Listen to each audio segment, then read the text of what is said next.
ます。今年の見越したのは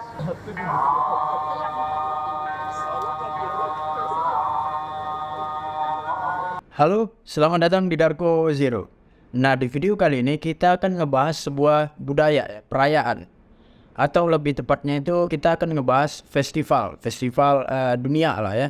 Macam-macam tuh, setiap negara tuh pasti ada festival tahunannya gitu ya. Baik itu festival tentang panen, festival kesuburan, macam-macam lah itu. Setiap negara pasti ada itu ya. Nah, di video kali ini kita akan ngebahas sebuah festival yang cukup unik gitu ya.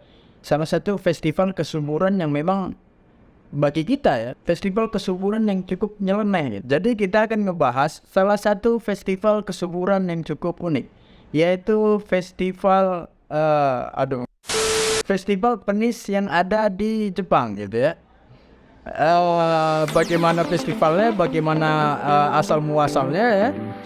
Wassalamualaikum. Ya udah deh, yuk kita bahas.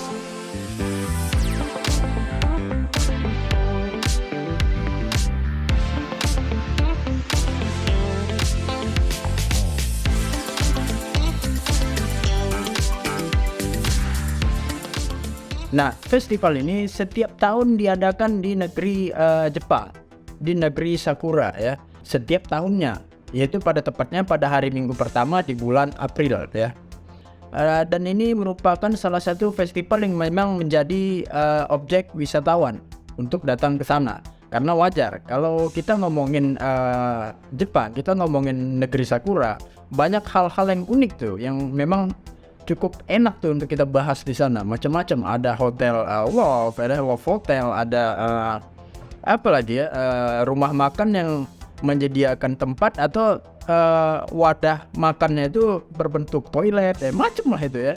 Jadi ini salah satunya kita bakal ngebahas festival penis ini gitu ya. Nah, festival penis ini atau yang disebut sebagai Kanamara Matsuri secara harfiah berarti dewa penis besar gitu ya. Dewa penis besar. Nah, dalam festival ini orang-orang mengarak sebuah patung penis raksasa itu berwarna merah muda. Selain patung penis merah muda, mereka juga mengarak sebuah patung replika penis besi raksasa juga. Nah, festival Kanamara ini diresmikan pada tahun 1969, tepatnya di kota Kawasaki. Nah, sebelum kita ngebahas bagaimana nih festivalnya diadakan, kita harus tahu dulu nih sejarahnya gimana. Kok bisa jadi festival tahunan, kok bisa jadi tradisi ya. Ini cukup ntar kita bahas deh sejarahnya, yuk. Nah, menurut ceritanya, Kanamara Matsuri ini memiliki sejarah yang cukup panjang. Yaitu cerita ini terjadi pada periode Edo ya, yaitu sekitar tahun 1603 sampai dengan 1868 gitu. Nah, pada saat itu dikisahkan ada seorang wanita yang sangat cantik ya, yang sangat ya luar biasa lah, seperti bidadari lah gitu ya, sangat mempesona. Nah, saking mempesonanya, saking cantiknya wanita ini, bukan hanya manusia aja tuh yang terpikat dengan kecantikan wanita ini, tapi iblis juga terpikat oleh kecantikan wanita ini gitu ya. Luar biasa deh perempuan. Nah, lalu pada suatu hari wanita tersebut akan menikah nih dengan seorang pria ya, seorang manusia. Nah, mendengar berita tersebut, sang iblis pun nggak terima nih. Bahasanya wanita itu bakal dipersunting oleh seorang pria. Akhirnya dia berniat tuh untuk mengacaukan pernikahan si wanita tersebut gitu ya. Nah, bagaimana nih sang iblis mengacaukan pernikahan si wanita itu gitu ya. Nah, sang iblis memutuskan untuk masuk ke dalam organ intim wanita tersebut gitu. Nah, selanjutnya pada malam harinya ketika mereka mau melakukan hubungan suami istri ya, melakukan hubungan intim ya. Nah, tiba-tiba si iblis itu keluar tuh dari dalam organ intim wanita itu dan langsung memakan tuh, mencaplok, menghap si anunya pria tersebut gitu ya. Jadi pas mau dimasukin tuh lagi enak-enaknya tuh, udah dicaplok aja tuh sama iblis ya. Udah kebayang ya. Ini apa ini ya? Nah, lalu wanita tersebut menikah lagi nih karena sudah gagal tuh sama yang sebelumnya. Karena udah dicaplok tuh sama iblis tadi ya, anunya suaminya tadi ya.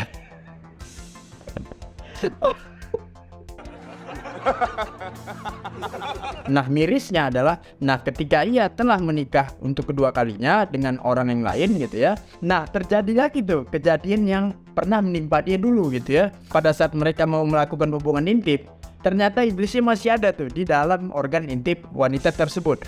Dan langsung mencaplok lagi tuh burung kedua ya. Burung kedua dari suami kedua wanita itu. Hap gitu ya.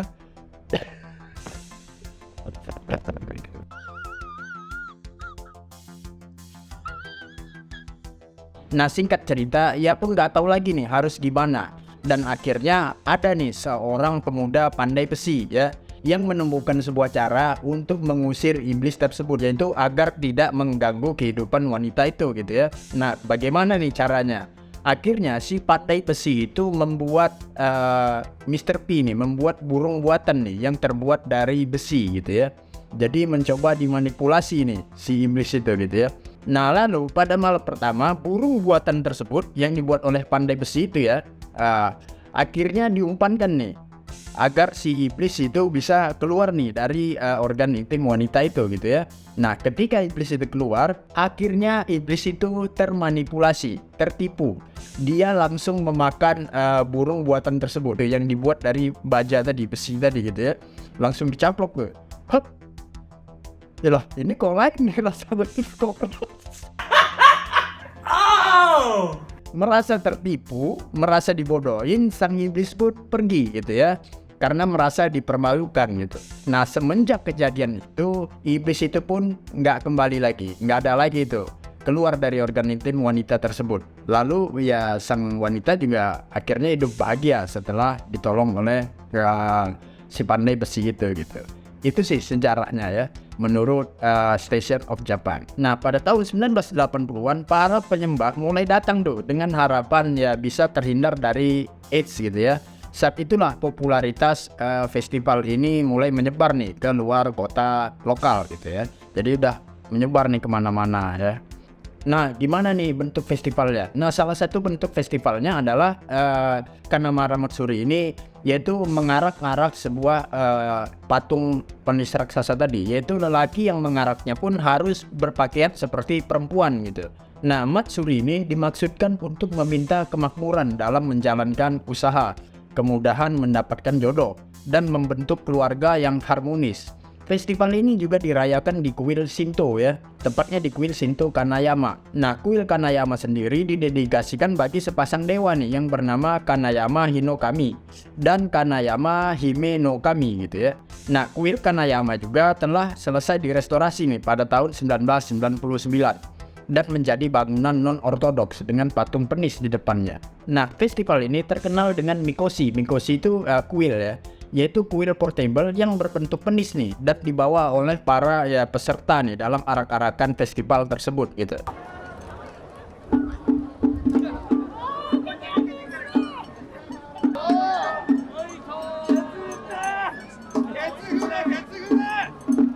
Nah, apa-apa aja nih mikosinya, apa-apa aja kuil portable. Beberapa mikosinya yaitu mikosi kapal Kanamari yang berisi benda berbentuk penis yang terbuat dari ya besi hitam tadi.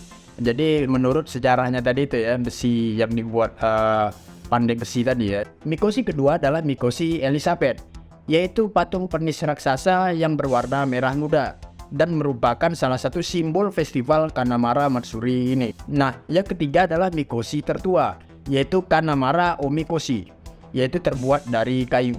Nah, menurut tradisinya banyak nih pekerja seks komersial yang datang nih ke festival ini setiap tahunnya jika diadakan gitu ya, untuk memohon perlindungan dari penyakit seksual, yaitu HIV/AIDS gitu ya. Nah, sekarang festival ini dikenal sebagai acara yang memerangi HIV. Nah, diharapkan dengan festival ini agar orang-orang Jepang, rakyat-rakyat Jepang mau menikah dan memiliki anak, agar populasi rakyat Jepang juga tidak menurun gitu ya. Ya, sebenarnya festival ini tujuannya bagus ya, visi misinya bagus. Nah, selain itu juga dalam festival ini mereka juga melakukan penggalangan dana ya, yaitu aksi sosial nih untuk penggalangan dana melawan HIV/AIDS gitu. Ya bagus sebenarnya sih. Nah, festival ini juga sering disebut sebagai Otamaru Matsuri, yaitu merujuk kepada Kitagawa Otamaru yaitu seniman yang juga terkenal nih dengan karya-karya erotisnya gitu. Nah, meskipun Kanamara Matsuri selangkah berbeda nih dari kehidupan biasa di Jepang ya, tiap penyelenggara menekankan bahwasannya hukum masih berlaku. Petugas keamanannya siap nih untuk menangani masalah pencabulan, pelecehan, dan pengganggu ketertiban umum lainnya, termasuk juga pemerkosaan gitu. Nah, walaupun festival ini cukup nyeleneh, condong menuju seksual gitu ya, tapi tetap nih dijaga dan tertib gitu ya. Sebagai contoh kampanye ini melawan HIV/AIDS, bukan karena festivalnya begini jadi orang enak tuh bisa seks bebas, bisa apa melakukan hal-hal gitu, pencabulan segala macam, pelecehan gitu. Enggak gitu. Jadi memang mereka tertib ya, disiplin gitu ya. Ini sebagai contoh ini aja sih, festival perayaan gitu ya, permohonan gitu. Patut kita contoh dari Jepang nih ya, disiplin gitu ya. Nah, mungkin itu saja video kali ini. Jadi pesan moral yang dapat adalah buat kalian yang memiliki pasangan, khususnya ya suami istri ya. Jadi sebelum melakukan itu cek dulu nih, ditik dulu nih ada setan nggak di dalamnya. Awas kalau nggak dicek atau nggak pakai pengaman bisa hop gitu. Yaudah, jika ada kekurangan atau ingin menambahkan sesuatu silakan komen aja di bawah. Jika video ini menarik silakan share dan like. Jangan lupa subscribe. Sampai jumpa di video selanjutnya.